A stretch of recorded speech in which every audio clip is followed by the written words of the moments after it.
शन्नो मित्रः शं वरुणः शन्नो भवत्वर्यमा शन्न इन्द्रो बृहस्पतिः शन्नो विष्णुरुक्रमः नमो ब्रह्मणे नमस्ते वायो त्वमेव प्रत्यक्षं ब्रह्मासि त्वामेव प्रत्यक्षं ब्रह्म वदिष्यामि ऋतं वदिष्यामि सत्यं वदिष्यामि तन्मामवतु तद्वक्तारमवतु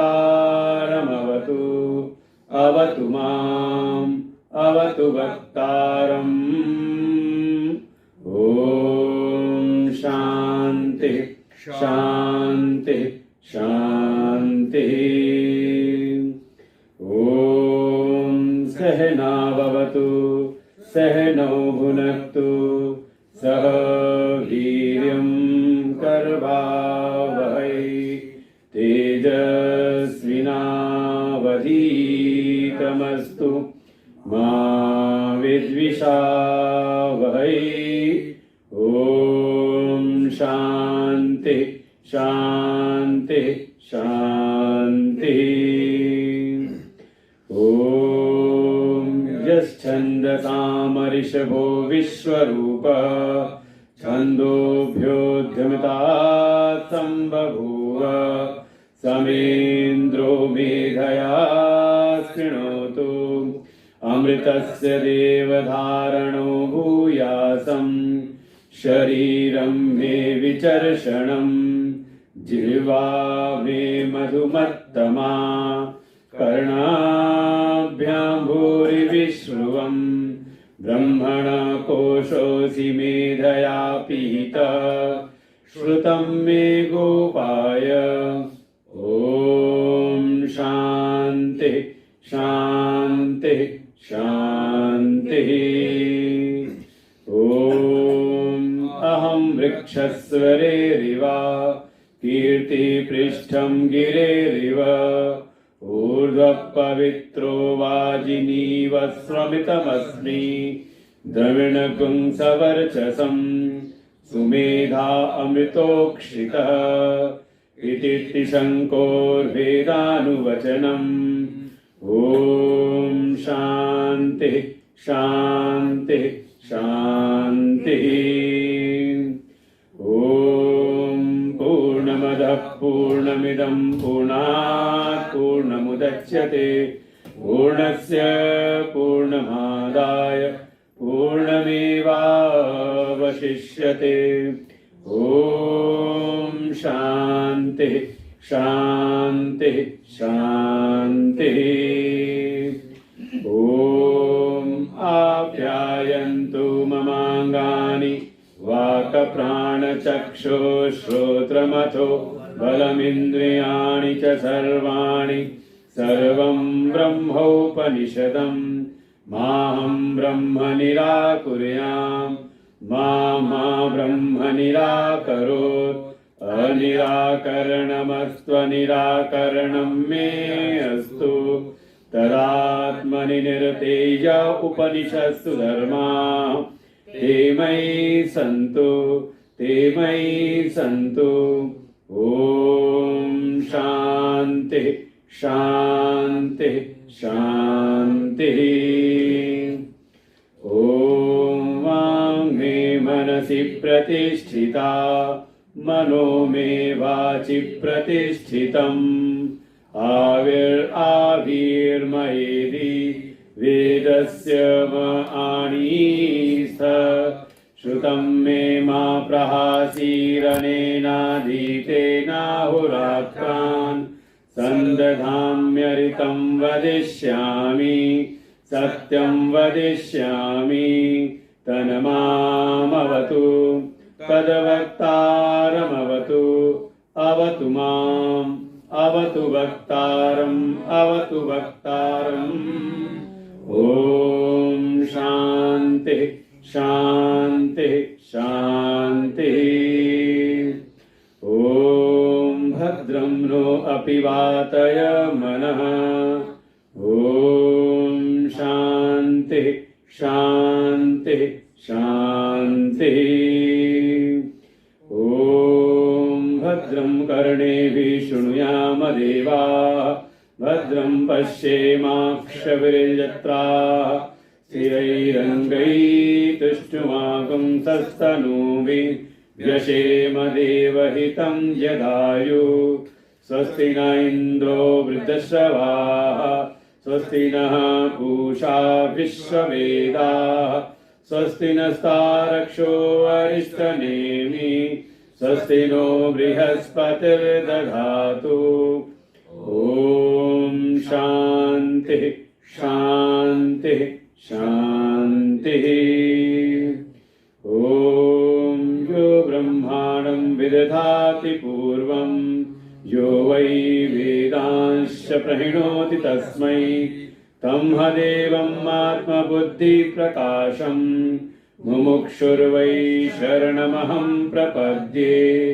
ॐ शान्तिः शान्तिः शान्तिः। ॐ नमो ब्रह्मादिभ्यो ब्रह्मविद्यासम्प्रदायकर्तृभ्यो वंशऋषिभ्यो महद्भ्यो नमो गुरुभ्यः। सर्वोप्लवरहितप्रज्ञानघनप्रत्यगर्थो ब्रह्मैवाहमस्मि ब्रह्मैवाहमस्मि। नारायणं पद्मभवं वसिष्ठं शक्तिं च तत्पुत्रपराशरं च व्यासं शुकं गौडपदं महान्तं गोविन्दयोगीन्द्रमथास्य शिष्यं श्रीशङ्कराचार्यमथास्य पद्मपादं च हस्तामलकं च शिष्यं तं तोटकं वार्तिककारमन्यान् अस्मद्गुरुन् सन्ततमानतोऽस्मि।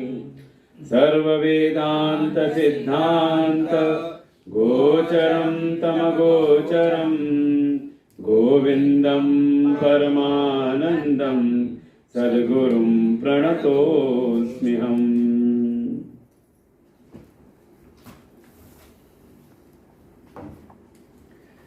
अन्न में कोश पूरा ही हो गया था मेरा से 100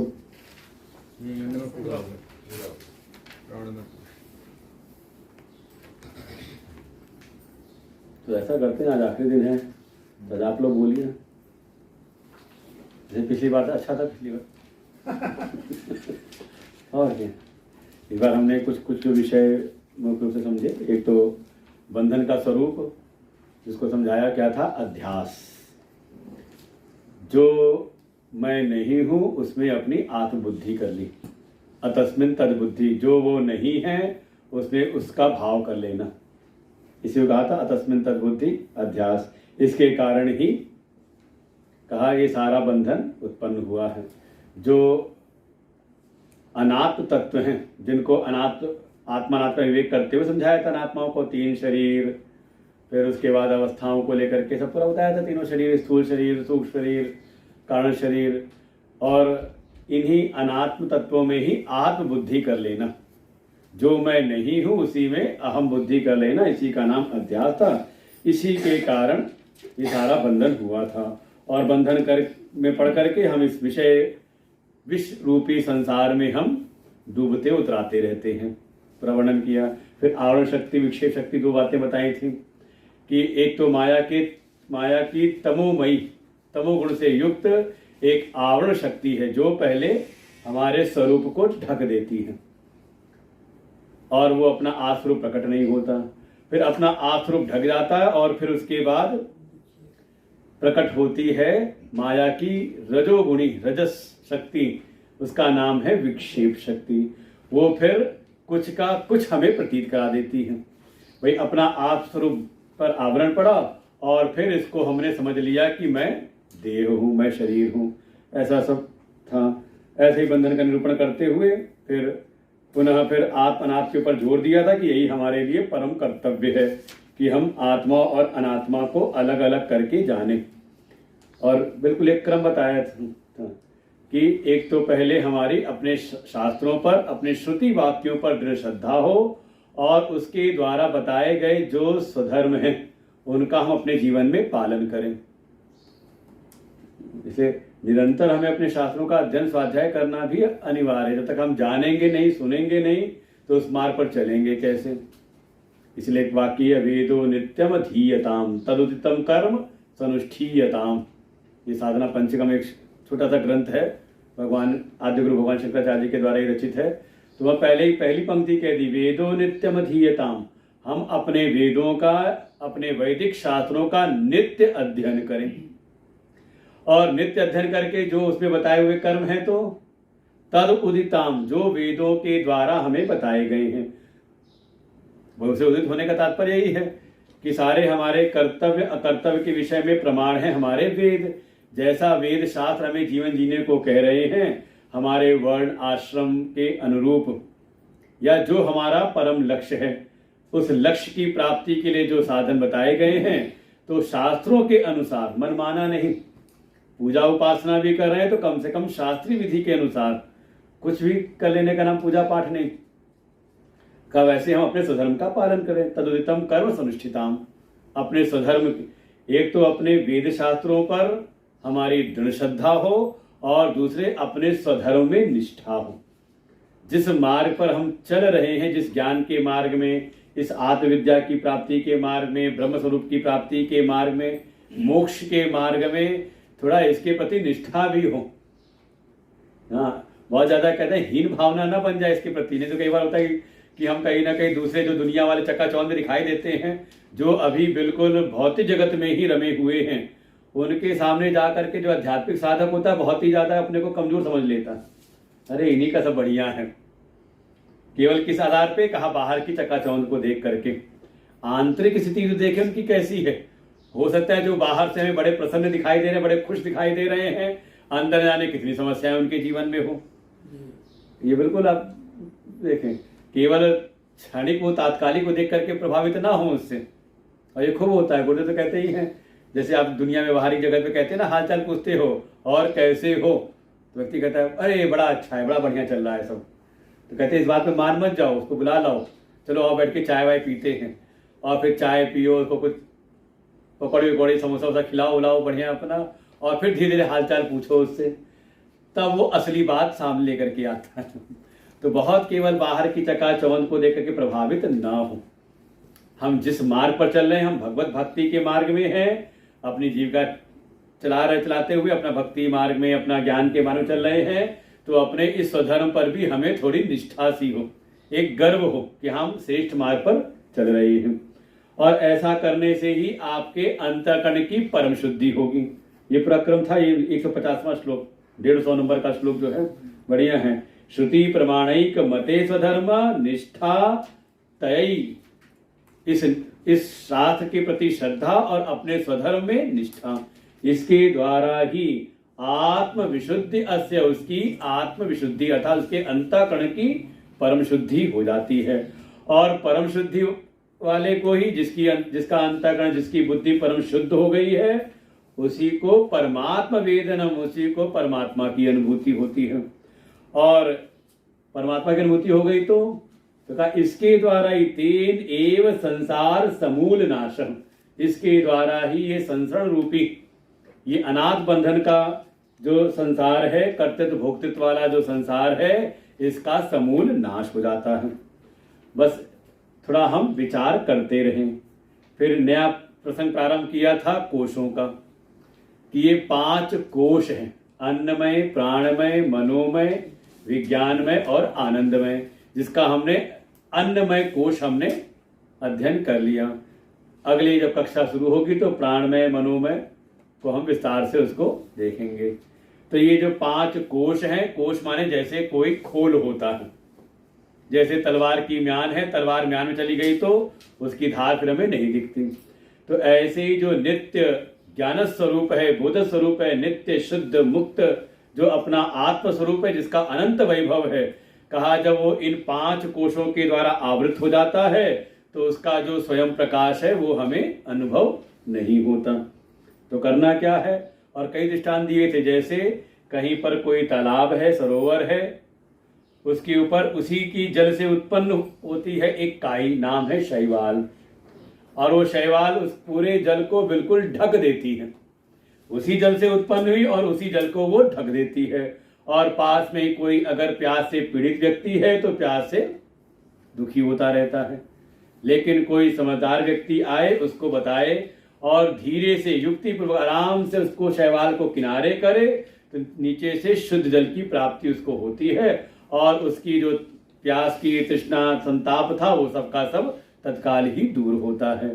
तो ऐसे ही ये जो अपने आत्म स्वरूप के ऊपर ये 5 कोशों का आवरण पड़ गया है, युक्ति युक्त विचार करते उसको हम किनारे करें, और जैसे ही किनारे करते हैं तो अपना आत्म स्वरूप स्वतः ही प्रकट हो जाता है और हमारे ताप संताप को हर लेता है। फिर उसी को आगे और एक दृष्टांत और आया था, जैसे सूर्य से उत्पन्न होता है बादल, और बादल उसी सूर्य को आवृत कर लेता है, ढक नहीं सकता। सूर्य के अनुपात में जो बादल का जो परिमाण है बहुत छोटा है, अल्प है, लेकिन लगता कैसा कि इसे बादल ने सूर्य को ढक लिया। वास्तव में बादल ने ढका किसको है, कहा हमारी आंखों को। ऐसे ही दृष्टांत और दिया था सूर्य ग्रहण का, राहु जाके ग्रस लेता है जबकि ग्रस नहीं सकता, उसका कहते धड़ है नहीं। या फिर आज की वैज्ञानिक स्थिति में देखें तो पृथ्वी और सूर्य के बीच में आ जाता है चंद्रमा। चंद्रमा का परिमाण जो है, उसकी जो परिमाप है वो सूर्य की अपेक्षा बहुत कम है, वो सूर्य को आवृत कर नहीं सकता। वास्तव में वो आवृत करता है हमारी दृष्टि को, पृथ्वी को ढकता है वो, और लगता है क्या है कि उस चंद्रमा ने सूर्य को ढक दिया। अनेकों दृष्टांत दिए थे, और एक दृष्टांत आखिरी दृष्टांत दिया था मुंजाद ईशिकाम इव, जैसे मुंजा घास में से निकलने वाली सीख, वो सीख के ऊपर मुंजा घास के पत्ते बिल्कुल उसको कवर किए रहते हैं, ढके रहते हैं, और जैसे जैसे एक एक पत्ता हम हटाते हैं तो पत्ता हटाते हटाते अंदर से एक पतली सी सीख निकलती है। एक दृष्टांत और भी है, जैसे धान में चावल जब कूटते हैं तो पहले उसकी बाहर की जो भूसी है वो निकलती है, तो सोचो बाहर की भूसी निकली, चावल मिल गया, वो दिखता सफेद सफेद है, लेकिन अभी नहीं, उसको भी और कूटना पड़ता है, क्योंकि उसके अंदर एक सफेद सफेद परत और होती है। अगर वो परत रह जाए तो चावल फिर आपका ठीक से नहीं बनता, नहीं पकता। तो उसको तब तक कूटते रहना जब तक उसकी सारी परतें जो है ऊपर की ना निकल जाए। तो ऐसे ही इस आत्म अनात्म विचार के द्वारा, इस विवेक विचार के द्वारा, वेदांतिक सूत्रों के विचार के द्वारा बारंबार आप इसको अच्छी प्रकार से विचार करें, जिससे कि उसकी सारी जो परतें हैं, जितने भी कोश हैं, क्रमशः धीरे धीरे एक एक कोश को विचार करते हुए उससे अलग अपनी आत्मा को हम जाने और उसी में स्थित हो जाए। तत् आत्मानं तिष्ठति, और ऐसा करते हुए जो उस आत्मा में स्थित हो जाता है, जैसे अर्जुन ने कहा स्थितो अस्मि कत संदेहम, केवल मोह नष्ट ही नहीं हुआ, वो सारे जो परतें थी अनाथ पदार्थों में बंधन था उसको केवल किनारे ही नहीं किया, बल्कि अपने नित्य आत्म स्वरूप में स्थिति प्राप्त कर ली। तथा आत्मानं तिष्ठति, जो उस आत्मा में स्थित हो जाता है, यह समुक्त, ऐसा जो कोई है वही जीवन मुक्त है।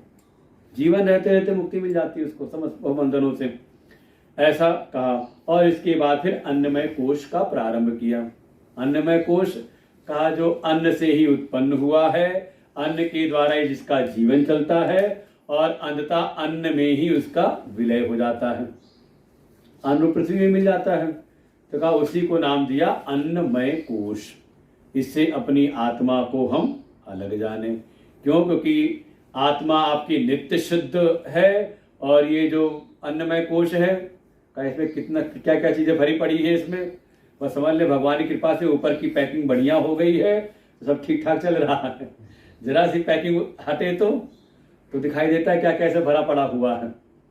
और सुबह शाम देखते हैं, बिल्कुल सुबह उठ के पहला काम यही है, इस शरीर को साफ करो, भीतर बाहर की गंदगी को दूर करो, और ना करे तो फिर यही रोगों का घर बन जाता है। तो ऐसे घृणित ये त्वचा, चर्म, मांस, अस्थि, मेद, मज्जा इत्यादि जो ये, और साथ में कहा था पुरीश राशव, मतलब मल मूत्र इत्यादि से भरा हुआ ये जो घृणित शरीर है, इससे अपनी आत्म बुद्धि को हम दूर करें।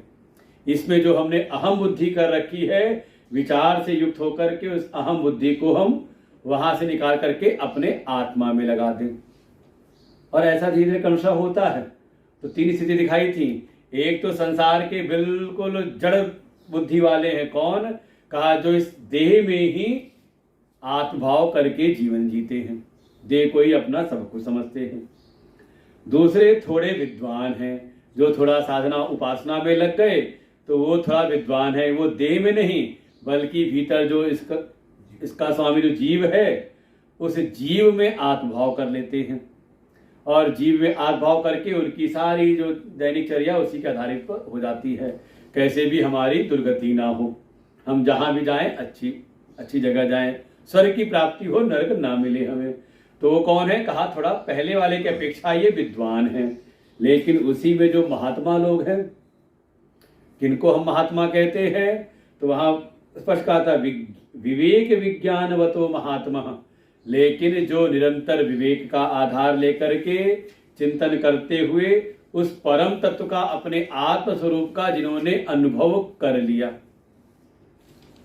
उस आत्म स्वरूप केवल शाब्दिक अर्थ नहीं, शाब्दिक ज्ञान नहीं, बल्कि उसका अनुभव विज्ञान की प्राप्ति कर ली, और उस विवेक विज्ञान के आधार पर उनके भीतर निरंतर एक उनकी ऐसी मति बनी रहती है, ब्रह्म अहम इति एव मति, सदा आत्मनि, अपनी आत्मा में स्थित होकर के उसी में पर ब्रह्म स्वरूप कि मैं ही पर ब्रह्म हूं, ब्रह्माहम, ऐसी मति, अहम अस्मि सदा भामि कदाचित न हम अप्रिय, ऐसी धारणा उसकी नित्य बनी रहती है। और ऐसा करके समझ लो वो फिर जीवन मुक्त रहता है।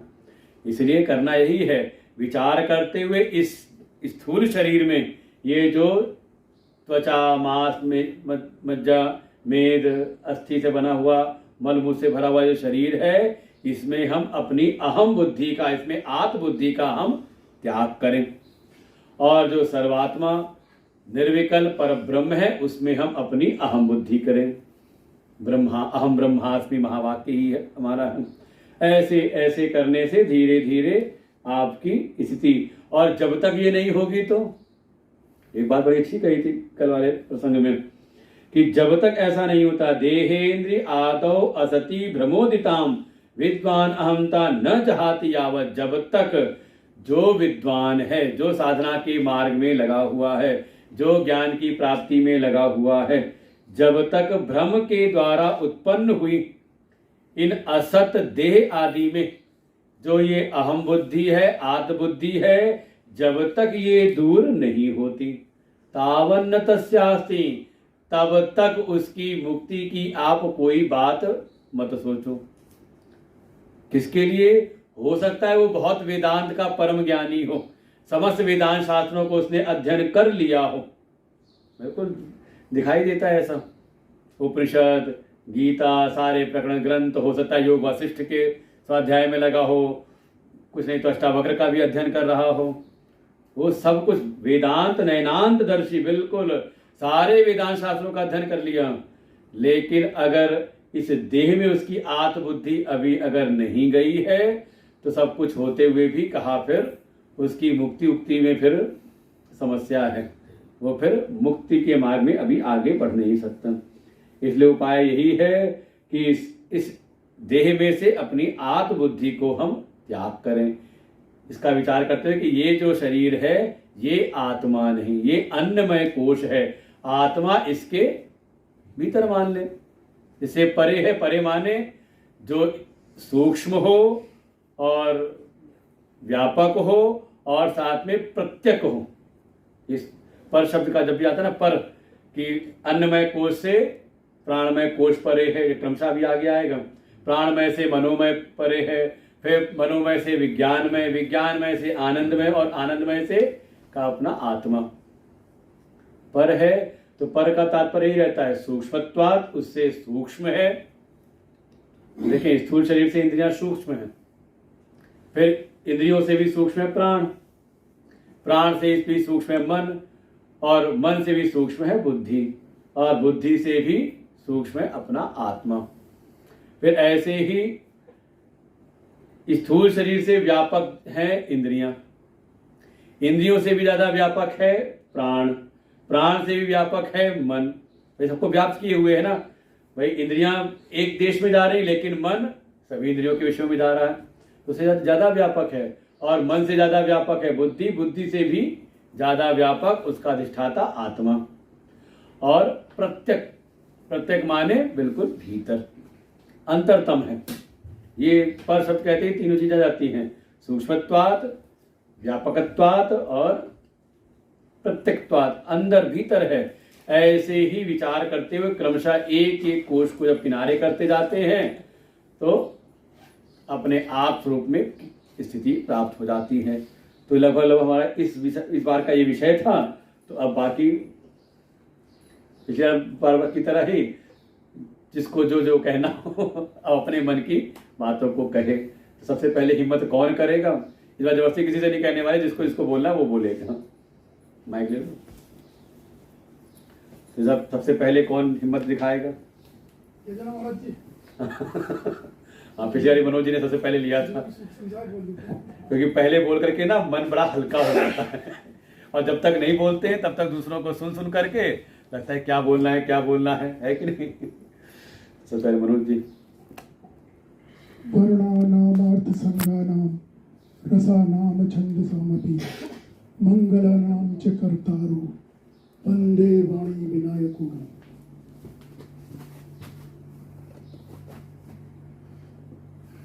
परम पूज्य गुरुदेव,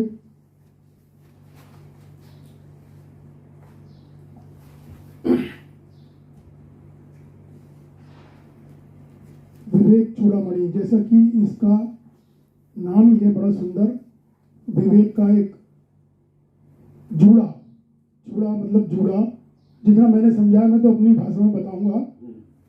तो विवेक का एक जूड़ा हमें अपने मस्तक पर रखना चाहिए, तभी हम इस शास्त्र के विषय में कुछ जान सकते हैं।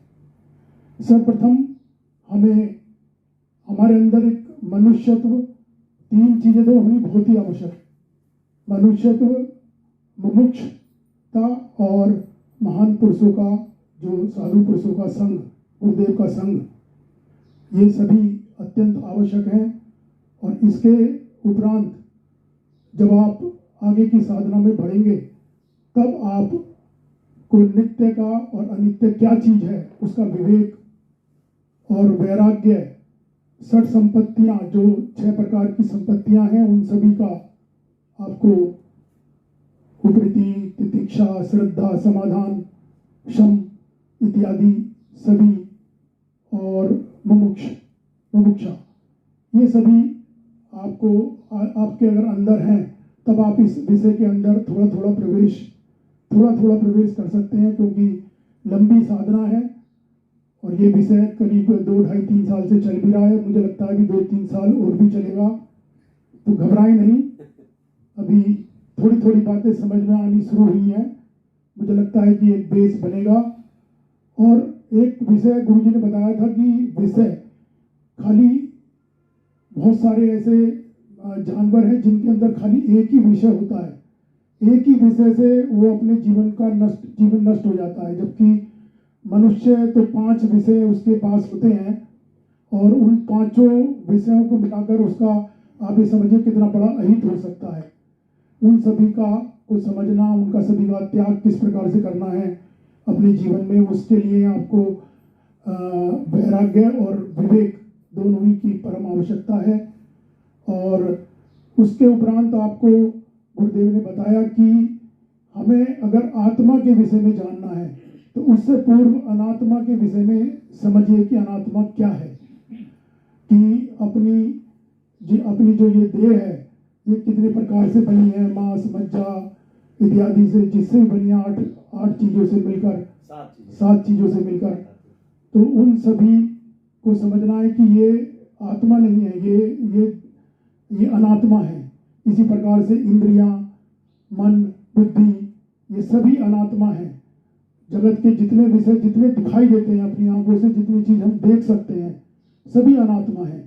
लेकिन श्रुति, युक्ति और अनुभूति के द्वारा आप जान सकते हैं कि आत्मा क्या है वास्तव में। और आत्मा जो सबके अंदर है, लेकिन वो कुछ नहीं करती, वो बिल्कुल कोई किसी विषय में ना लिप्त होती, लेकिन हमारे ऊपर एक आवरण आ जाता है जिसके द्वारा हमें पता नहीं चलता कि इन दोनों चीजों का, आत्मा और अनात्मा का, किस प्रकार से गड़बड़ हो गया, दोनों चीजें आपस में किस प्रकार से मिल गई। और हम जो अनात्म पदार्थ हैं उन्हें समझने लगते हैं कि ये ही वास्तव में हमारा मुख्य, यही आत्मा है, यही शरीर ही हमारा सब कुछ है। बहुत सारे ज्ञानी समझते हैं कि ज्ञान ही हमारा सब कुछ है। बहुत सारे लोग सोचते हैं कि भाई हम जिस तरीके से सोचते हैं शायद वैज्ञानिक भी हो सकते हैं कि हमारी जो कल्पना है, हमारा जो मन है, वही वास्तव में सब कुछ है। तो उसके उपरांत बहुत सारी चीजें और भी गुरुदेव ने बताई। अब ये विषय चला 5 कोषों का, जिसमें अन्नमय कोष सर्वप्रथम, जिसके बारे में अभी हमने थोड़ा सुना। कल मेरी थोड़ी सी कक्षा मिस भी हो गई, लेकिन अगली बार फिर रिवीजन करेंगे। और अन्नमय कोष, प्राणमय कोष, ज्ञानमय कोष, विज्ञानमय कोष और उसके उपरांत आनंदमय कोष, उन सभी 5 कोषों के बारे में हम अभी गुरुदेव से जानेंगे। और मैं अपनी वाणी को विराम इसी बात से देता हूँ कि गुरुदेव अगले सत्संग का भी तिथि आज ही निर्धारित कर दें। 5 मिनट के अंदर में पूरा ही विषय ले डाला। पुराने कुछ विषय उठा लिए कि संसार के 5 ऐसे जीव होते हैं जो एक एक विषय में अनुरक्त होते हैं। कुरंग, मातंग, पतंग, मीना, भृंगा, ये 5 ऐसे हैं जो एक एक विषय में आसक्त होते हैं और इनकी जीवन लीला उसी एक विषय के कारण ही समाप्त हो जाती है। और मनुष्य की क्या दशा होगी जो 5 विषय से घिरा हुआ है, 5 विषयों में आसक्त है। पुराना एक श्लोक था, बड़ा अच्छा उन्होंने उसको कोट कर लिया। तो इसी क्रम में अब आगे कोई और, अब अच्छा लगा, पूरा 5 मिनट के अंदर पूरा विषय को उन्होंने कह दिया। गुरुदेव की पूरी कृपा इन पर है, इनके पिताजी के पितरों की कृपा। आगे कोई और दूसरा, पहले बोलो और दिल को हल्का कर लो, बाद में रहेगा तो सोचते रहोगे क्या बोलना है, क्या बोलना है।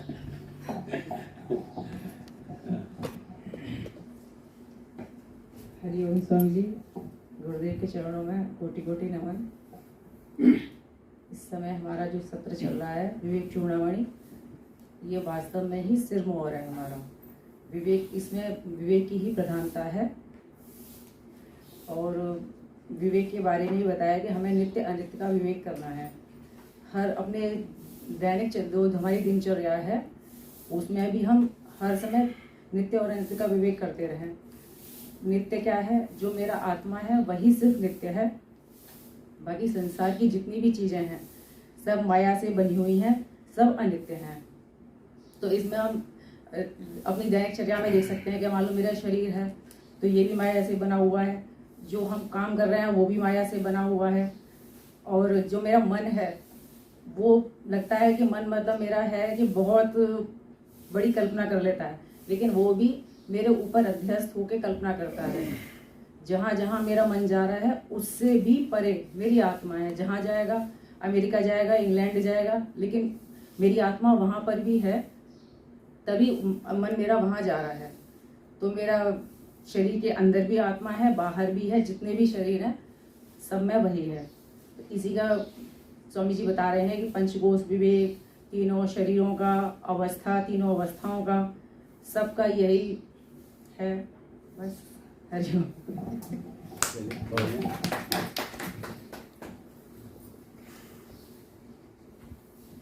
इसके बाद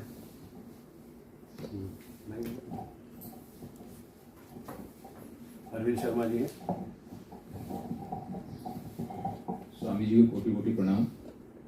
मेरी एक मूड और छोटी सी शंका है, उसका निदान मैं चाह रहा था इस समय जी। क्योंकि यहाँ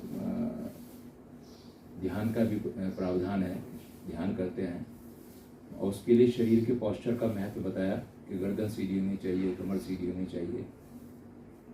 और हम अन्नमय कोश की बात कर रहे हैं जिसमें हमें आत्मबुद्धि नहीं रखनी है।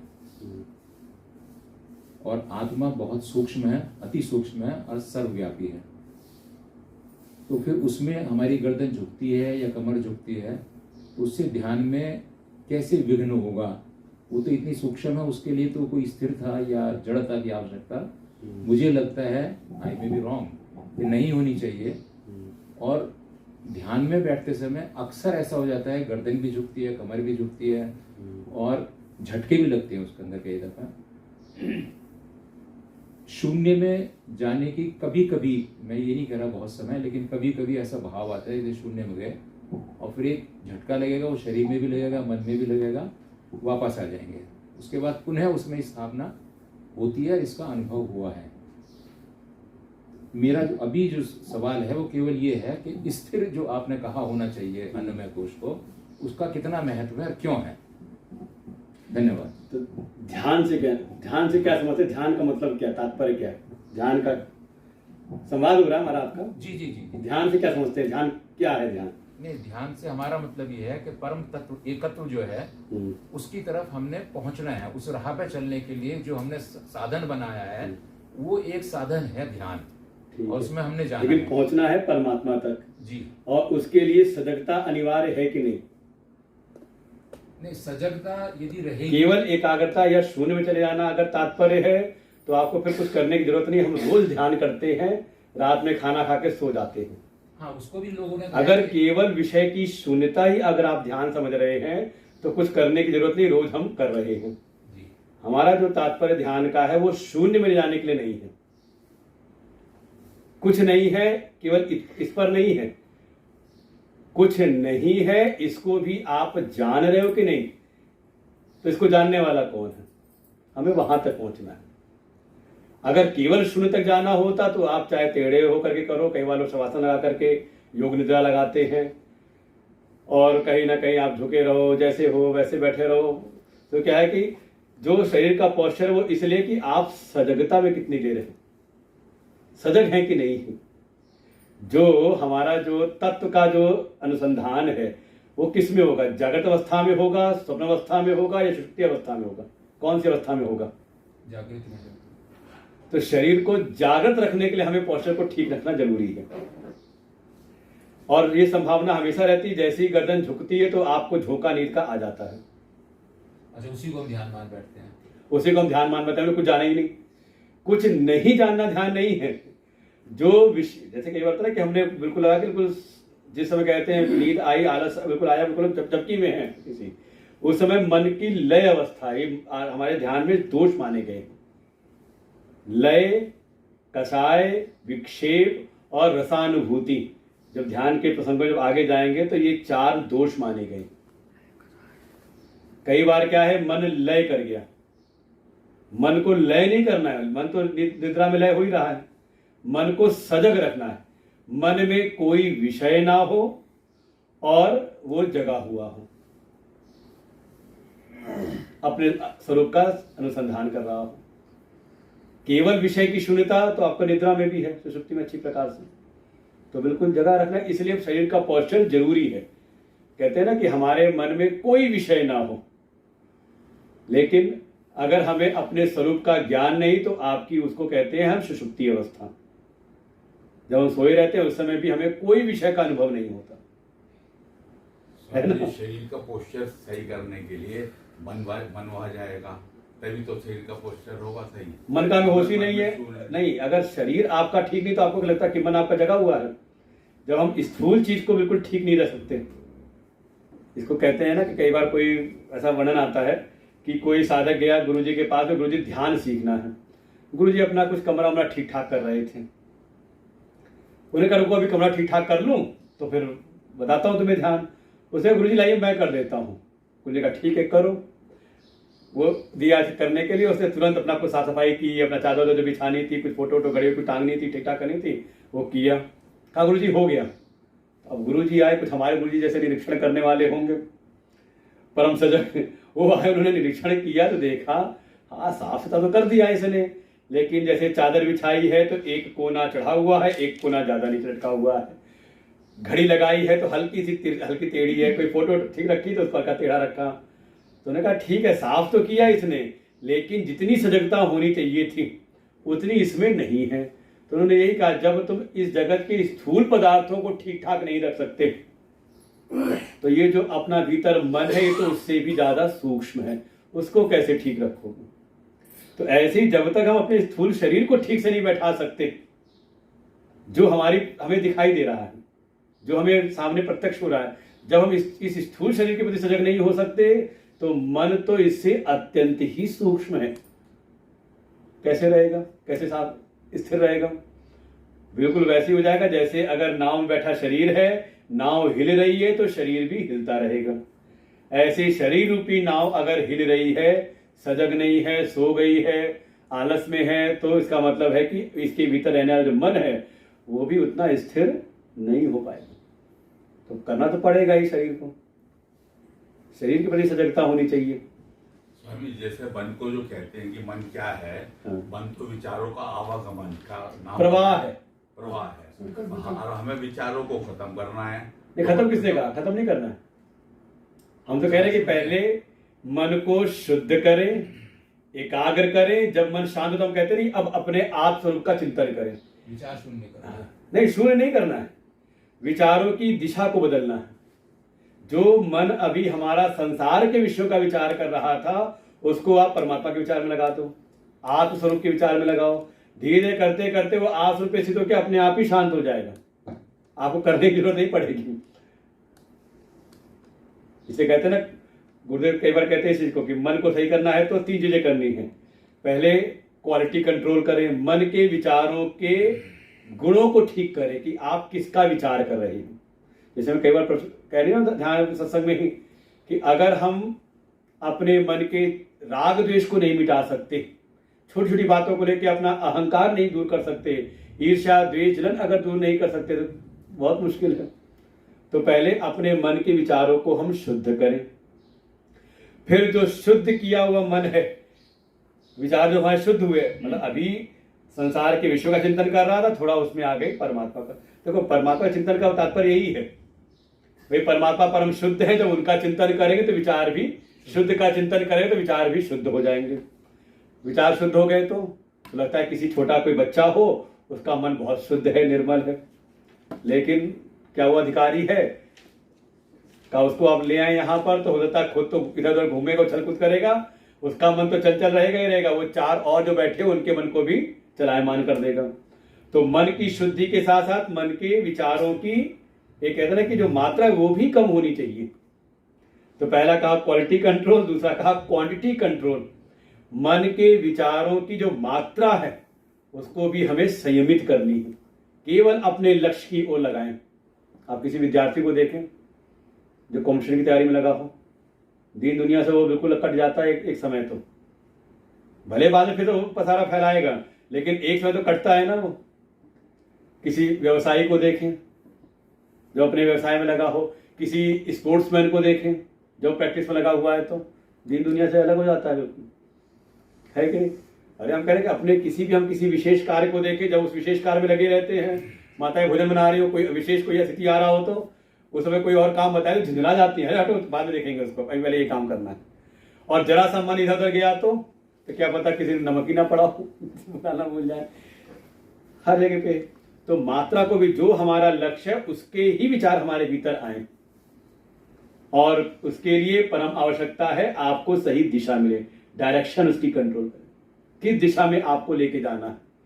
सत्संग आपको दिशा ही दे रहा है, सदगुरु आपको दिशा दे रहे हैं, तो तीनों करना है। मन को सही करने के लिए का आपकी विचारों की गुणवत्ता भी हो, मात्रा भी कम हो, संयमित हो, और साथ में सही दिशा में।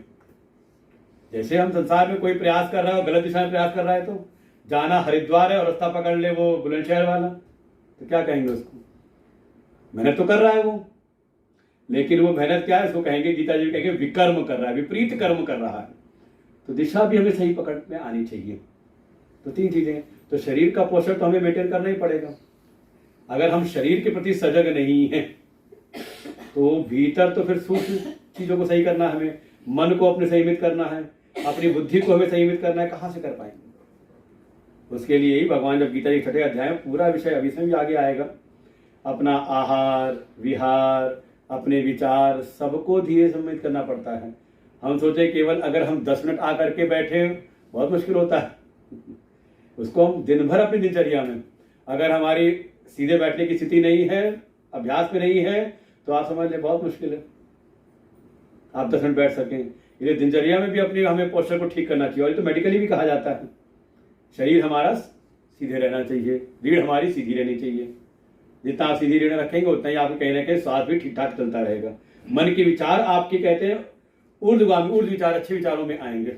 और जैसे ही आपने गर्दन झुकाई आगे पीछे, ये कहते हैं कि कहीं ना कहीं मनोवैज्ञानिक तौर पर भी कहा जाता है, आप आगे करते हैं तो आप आलस में चले जाते हैं, दाएं बाएं करें तो कहीं ना कहीं काम विचार आपके भीतर आने लग जाएंगे, कहीं किसी और तरफ झुका रहे तो कहीं बिल्कुल वो एक आलस साले थादी सी आने लगती है, कहीं ना कहीं एंजाइटी सी भी आने लगती है कई बार।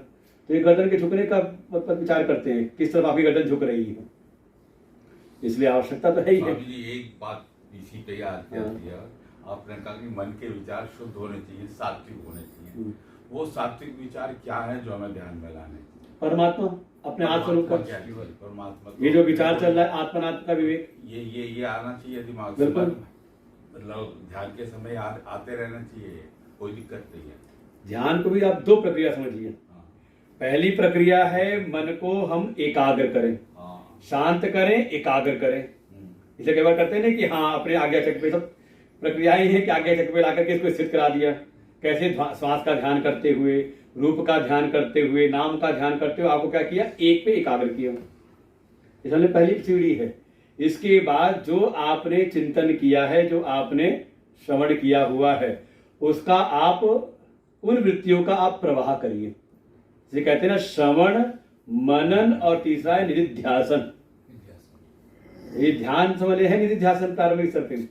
पहले जो आपने सुना उसका आप युक्ति युक्त मनन करें, और मनन करने के बाद उन्हीं वृत्तियों का जो आपने सहायक वृत्तियों को समझा कि हाँ ये हमारी मेरी आत्मा, इसका ये स्वरूप है, आत्मा ये नहीं है।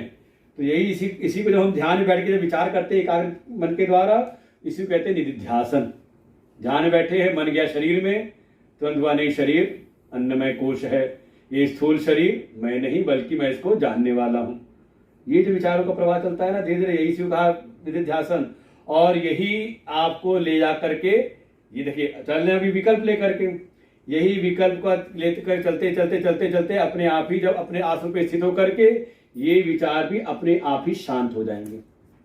जैसे कई बार आप इसका अनुभव करें, जब कहते हैं श्वास पर ध्यान करें, श्वास आ रही है जा रही है, आप इसका अगर ध्यान करें तो धीरे धीरे आपको खुद अनुभव होगा कि श्वास की जो गति है बाहर आने जाने की, वो इतनी सूक्ष्म हो जाती है कि आपको अनुभव ही नहीं लगता है श्वास चल भी कि नहीं चल रही, चल रही है उस समय, लेकिन इतनी सूक्ष्म हो जाती है कि लगता है कि श्वास कब निकली कब गई कुछ पता चलता नहीं, अपने आप हो गई ना। पहले ध्यान देते देते जब शांत हो गई, उसके साथ ही मन भी शांत हो गया। ऐसे ही जब आप निधिध्यासन करते हैं, ये ब्रह्म विचार करते हैं, तो करते करते करते करते यही आपको निर्विचार स्थिति में ले जाता है और अपने स्वरूप में स्थित कर देता है। तो समय लगता है।